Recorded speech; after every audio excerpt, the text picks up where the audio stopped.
Sebelum ada pisau bedah steril, sebelum ilmu kedokteran mengenal pembedahan profesional, telah berdiri seorang ilmuwan Muslim yang menciptakan lebih dari 200 alat operasi, menyusun teknik medis, dan merintis ilmu yang menyelamatkan jutaan nyawa di dunia.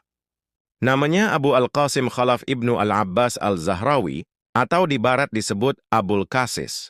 Ia lahir sekitar tahun 936 Masehi di kota Al-Zahra, sebuah kawasan elit dekat Cordoba, Spanyol Islam, Andalusia. Dari kota yang indah itulah namanya Al-Zahrawi disematkan. Ia berasal dari keluarga terpelajar, dan sejak kecil menunjukkan bakat luar biasa dalam ilmu pengobatan dan anatomi. Al-Zahrawi mengabdikan hampir seluruh hidupnya di rumah sakit utama Cordoba. Di sana, ia tidak hanya mengobati, tapi juga mendidik generasi dokter dengan pendekatan yang ilmiah dan praktis. Ia memotong bukan untuk menyiksa, tapi untuk menyelamatkan. Ia adalah orang pertama yang menjelaskan secara sistematis teknik-teknik operasi sesar, pengangkatan tumor, perawatan luka, hingga jahitan luka, dalam dengan bahan yang bisa diserap tubuh, ratusan tahun sebelum ditemukan kembali di barat. Karya puncaknya adalah Kitab Al-Tasrif, sebuah ensiklopedia kedokteran dalam 30 jilid, mencakup farmakologi, pembedahan, penyakit dalam, ortopedi, oftalmologi, dan ilmu gigi. Jilid terakhir Al-Tasrif adalah yang paling monumental, karena disitulah ia menggambar dan menjelaskan lebih dari 200 alat bedah, pisau, tang, pengait, gunting, bahkan alat untuk operasi telinga dan hidung.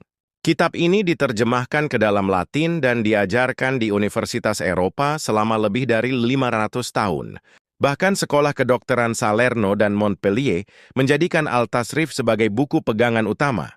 Bagi Al-Zahrawi, menjadi dokter bukan hanya soal keahlian, tapi soal akhlak. Ia percaya, dokter yang tak sabar dan tak jujur lebih berbahaya dari penyakit itu sendiri. Ia menolak pengobatan tanpa ilmu, menekankan pentingnya observasi pasien, dan menyarankan untuk tidak tergesa-gesa dalam membuat diagnosis. Hanya setelah puluhan tahun mengabdi, menulis, dan menyembuhkan, Al-Zahrawi wafat sekitar tahun 1013 Masehi. Di tanah kelahirannya, Al-Zahra, dekat Cordoba. Ia meninggalkan warisan abadi yang masih hidup di setiap ruang operasi dunia.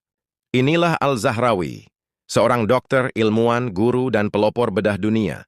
Ia mengubah luka menjadi harapan, dan menjadikan ilmu sebagai pisau yang menyembuhkan, bukan melukai. Dan dari tangan yang penuh kasih, ilmu kedokteran Islam menyentuh dunia.